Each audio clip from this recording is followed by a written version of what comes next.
अगर आप भी चाहते नहीं कोहिनूर म्यूजिक के ऑडियो वीडियो सबसे पहले देखे खतीरा सुने खतीरा तो लाल बटन दबा के चैनल के सब्सक्राइब कर लीजा और साथ ही बेल आइकन के दबावल ना भूलिजा। Recording by Kohinoor music studio Bakri बाजार।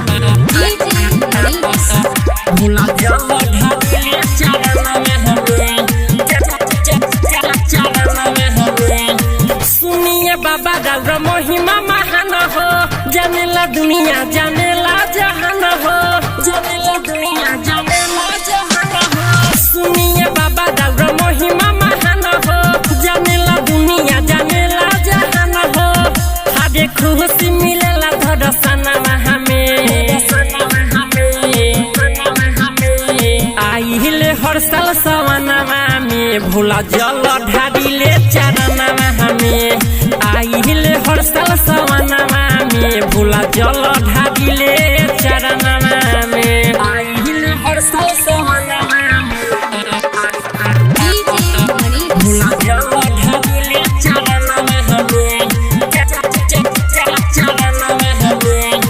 रौवे कहानी भोला त्रिपुरारी रौवे से बाटे ये दुनिया अनुसारी सबका के दिले बानी कोठा गाड़ी अपने तो बन के रहे नी भिखारी अपने तो बन के रहे नी भिखारी रौवे कहानी भोला त्रिपुरारी रौवे से बाटे ये दुनिया अनुसारी सबका के दिले बानी कोठा गाड़ी अपने तो बन के रहे नी भिखारी सबका दुख रौवा करिले दूर हो जे भी पुकारेला आइले जरूर हो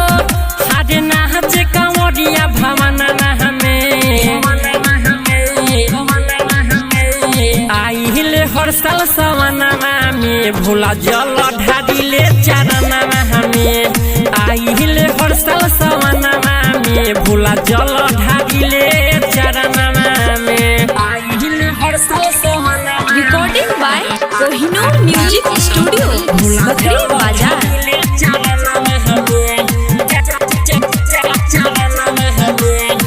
गुरु के गुरु होई शिव गुरु रौवे से खत्म दुनिया रौवे से शुरू चंदन का क्रांति या सत्यम सम्राट उनको पर अपन नजरिया तो फेरू उनको पर अपन नजरिया तो फेरू गुरु के गुरु होई शिव गुरु रौवे से खत्म दुनिया रौवे से शुरू चंदन का क्रांति या सत्यम सम्राट उनको पर अपन नजरिया तो फेरू अनिल आनंद होइले संदीप समरिया पूजा में लीन रहे आठो पहरिया एहो बरसत फूल गगनमा हसे